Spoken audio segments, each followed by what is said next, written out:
Hello everyone and welcome to my channel. I figured I would start kind of making videos. I wanted to share my experiences because there might be some of you out there that have experiences and you might not have anybody to talk to. You might not know anybody else. You may feel alone in this. And I'm here to tell you that you're not. You may daily tell yourself that you're not crazy. You're not. Your experiences are your experiences alone, and nobody can take that away from you. So I figured with this video that I would start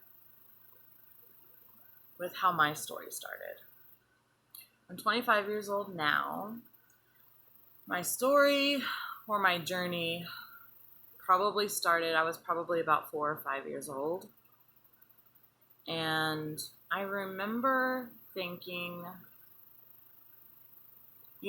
everybody has family members who might not live in the same town or even the same state, or even the same country. So I distinctively remember when I was a kid, anytime we would go on a long road trip, because when I was younger, we lived in Oklahoma. And I had family that lived in Oklahoma, but we also traveled to Kansas a lot. And I would always look out the window and look at the trees, what kids would do, and just sit there in deep thought, There was a song that I heard on the radio today. I think it was by Taylor Swift, and it was something about when you're a child, everyone assumes you don't know what's going on. And that is very true, because I remember thinking on these long car rides when I was a young child, I remember thinking how everyone thought that I was so naive, how everybody thought I was just a child. And some thoughts that I found coming across my mind pretty frequently as a child, and a lot more now as an adult because I've gone through a lot. I'm trying to explain it. Like, I would have concepts in my head or ideas in my head, like we were driving down a highway, and I would have a concept of, what if we are the car in the family that we would play with as a child and, drive it across the road and go, brrr, just making up your own game. Like, I was like, what if right now I am in that toy car and I am that toy person? What if there is somebody out there that is pushing the car, that is creating this story that we are following? And it sounds like such a complicated concept as I'm talking about it now, but this is what I thought about when I was a child. And I don't think that was normal. I don't think that's normal. Well, what today is considered normal. So that's kind of how I started seeing things, because we would go to church, and even leading up into my teen years, we would go to church, and we would have to go to church with our parents. When we were kids, we weren't forced, but, when we're younger kids, below the age of 10, where your parents go, you go, it's just inevitable. Like, it's what happens. It's what you do. You go where your parents go. You go where your grandparents go. But I always had thoughts or concepts in my head of something bigger out there, not what other people talked about. The concepts that I would think about in these long car rides, or, that's where I would when I'm thinking about it now, I think that's where I would have those weird concepts come up, was in the long car rides. Because, I mean, as a child, what else are you going to do? You're going to sit there and think about things. You're going to look out the window when you're not, fighting with your siblings or playing with your toys or whatever. So, I kind of lost my train of thought, but I'll get back on track. But I was always searching for something else. I was always wondering, the question that everybody has: why are we really here? What's the reasoning for me being here? And another thing that jolted me on those questions, and that probably prompted those concepts to come into my head, was ever since I was a child. When you're kids, you ask your parents, where did you get my name from? And those are always fun things to ask your parents or grandparents and blah, blah. Well, that's what prompted me, and that has been the stepping stone my entire life, is that question. What is the story of how I was named? Well, I'm here to tell you. If you don't know, my name is Deshanta. I love my name. I would never change it. But the way that my name came about is very strange and has shaped my life since I've heard it. My mom would always tell me a story of how I was named, and I'm a first child. I'm the oldest child of 4 kids. So my mom was a teenager when she was pregnant with me, and she could not think of a name for me.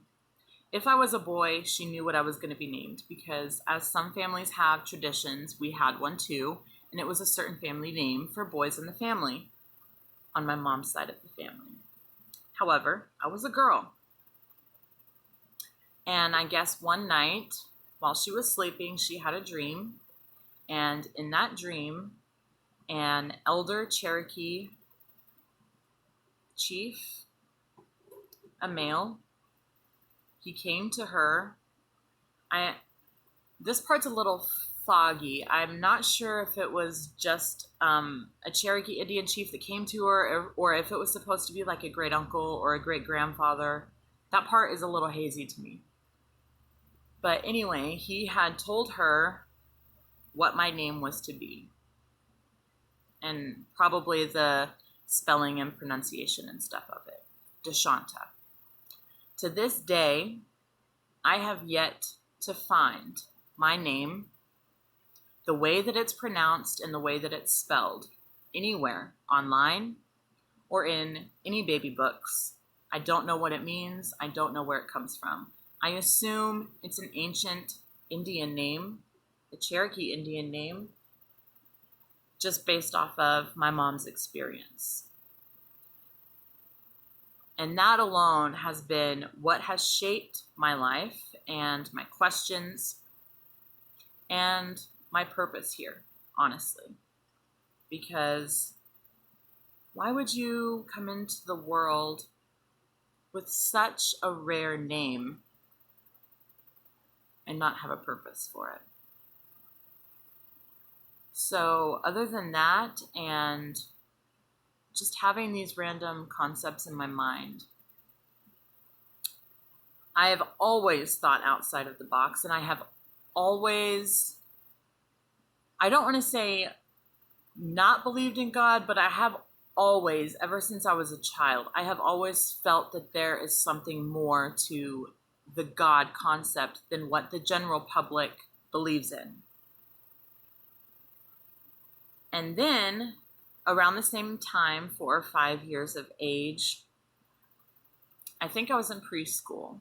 I did have major trauma that happened to me when I was a young child, and I think I was in the same grade.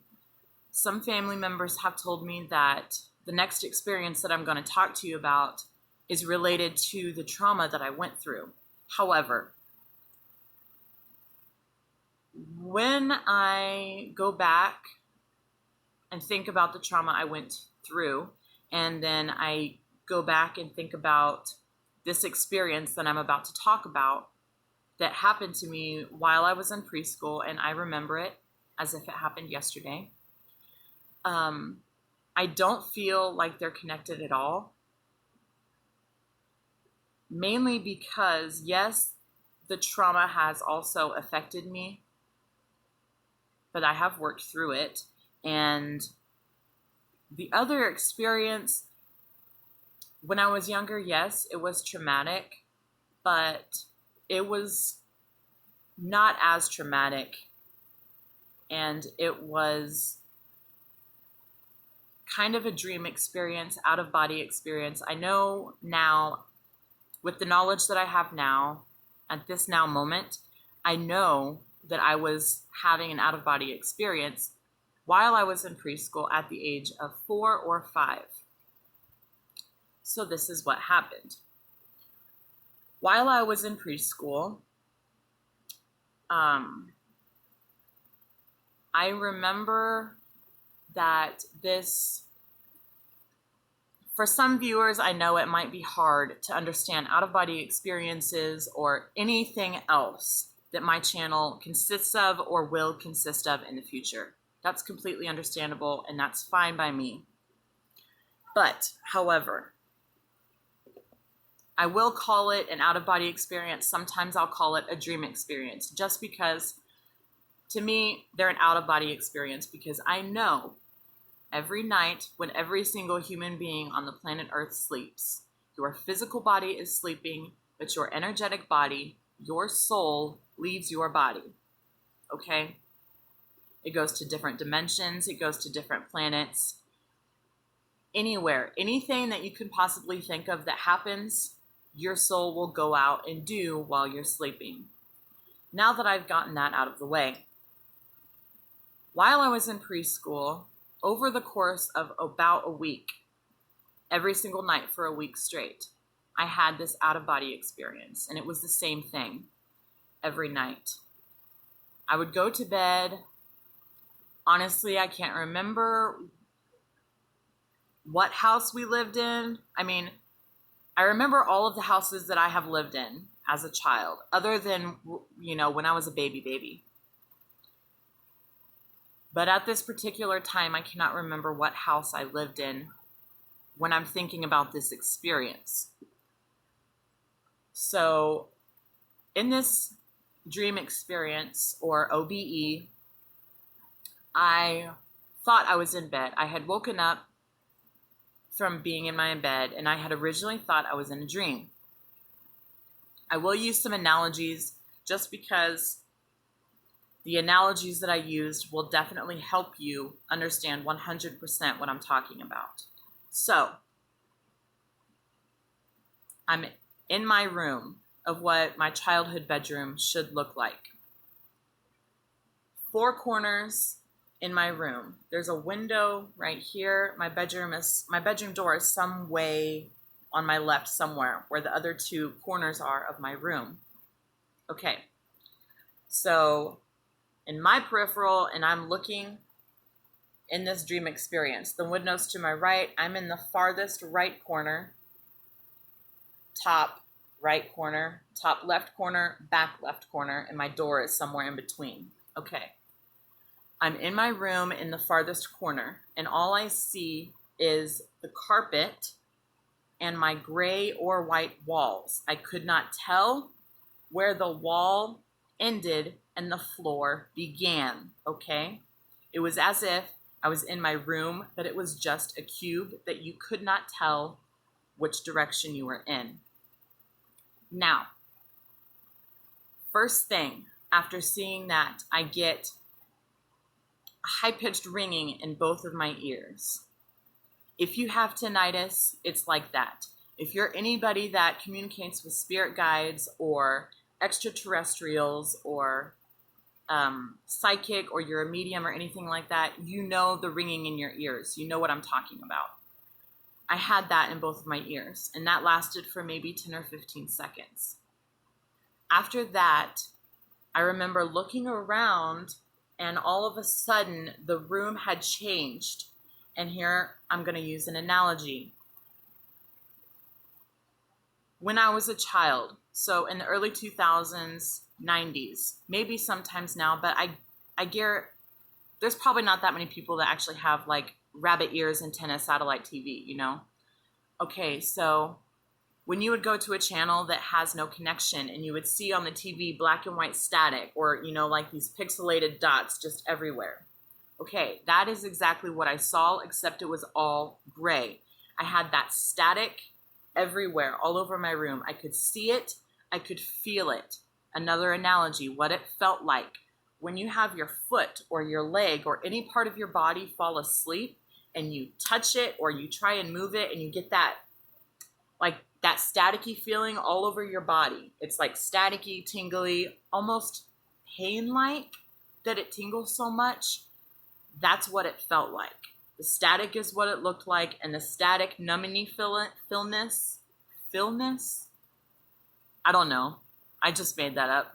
The way that it felt was like that, okay?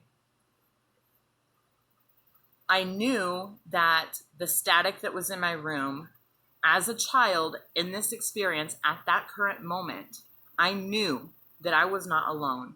I knew that the static, the sensations I was feeling, and the ringing in my ears was not normal. This was not a normal dream that I was having, okay? I felt like I was awake. So when I tried to get up and wake up, I could not. I was still in that corner of my room on the floor, looking at the static, hearing the ringing in my ears, and feeling the static all over my body as it was engulfing me and my room. This OBE happened every single night for a week straight. There was a few times over the course of this week, I want to say like one of the few last days before it stopped, I want to say that I started to see maybe like the static start to take shape, or maybe like a blob or like a gray smog form on my right, somewhere where the window and the wall was. Still, I'm in the corner of my room. I'm not moving anywhere except I'm going like this because, like, I don't know. The way the static felt and the way it looked, I don't know. I must have been just trying to, I don't know, experience it. Like, because I was like moving around and just, I felt like I was being suffocated. Like everything was closing in on me. And honestly, I'm 25 years old now. So even 20 years later, sometimes if I'm in a relaxed state or I have a severe OBE, I will have that sensation, the sensation of something closing in on me. But I now know that that was, or it could be, some other energy that is trying to come into my energetic field. Because if you don't know, some of you might, your energetic field or your aura reaches out up to 6 to 12 feet from your physical body. So it was as if something was trying to come into my space. As a child, obviously, I would not know how to protect myself or how to extend my boundaries so that nothing can get in. I remember telling whatever this being or energy, electric, static energy, I remember telling it to stop because I did not like the feeling of being surrounded and suffocated. Not suffocated, but engulfed in this static energy, this gray static energy. I did not like that feeling. I told it to stop and to leave me alone. Once I did that, it completely stopped. The week was over. I remember after that, or maybe it was even during it, I knew that it had been bothering me. I never told anyone. To my knowledge, I never told anyone, except maybe my best friend at the time, and his name was Jacob. We've lost contact since then because I don't live in that state or even that town. We moved out maybe a year or two after. But I remember I was in class one day after, in preschool. Jacob was next to me and we had, our own little easel stand because it was art time. And, a preschooler, they're just starting to learn to write, to draw, to paint. Some of them might be good painters or drawing by then, but I remember I wanted to draw and I wanted to paint what I saw and what I experienced. But I don't think I did. As I'm sitting here right now and I'm trying to relive it and think whether I did or not, I don't think I did. I think that I tried to, but I didn't know how. Like, how do you draw static? How do you draw or paint an experience as a 4-year-old? Being in a room surrounded by gray static that you can barely see, hearing sounds that you can't hear, and feeling something that you've never felt before. And I remember that I ended up drawing like a cliche photograph that a student would draw in school. And it was a house with sun and trees, and I drew me with my family, happy, instead of what I really wanted to draw, because I didn't know how. I'm not the greatest artist, but I bet that if I tried to draw it now, I probably could. So after that experience, I think we moved out a year after that, because I remember going to kindergarten in the room next door, but after that we moved. So, nearly 30 minutes, cutting it close. This is my first attempt at sharing the beginning of my journey, I guess, the beginning of my story. If you have had any experience like this, feel free to post below or share this video, because those of you that are out there, I know you're out there and you're not alone. So far, I have yet to find anybody that has had an experience like this. But since then, some pretty awesome things have been happening. I have found an amazing group of people online, and we have started weekly meetings on Zoom practicing telepathy. We've had some awesome progress. I think we've done 4 or 5 sessions now. We had some meetings prior to that, but they weren't, full-on telepathy meetings. They were just talking about our conscious out-of-body experiences, what we've been going through. So stay tuned, because I will be posting some updates on that, but I wanted to get started on my life story, starting from where it all began. So hopefully the next video, I don't know when it's going to be, but here's the start of it. I hope you like it. Let me know what you think. If you have any questions, please post them below. And if I get enough, maybe I'll do a video of just answering questions. All right. Have a good night, beautiful beings, or a good day. Stay tuned for my next videos, and I hope you have a blessed day.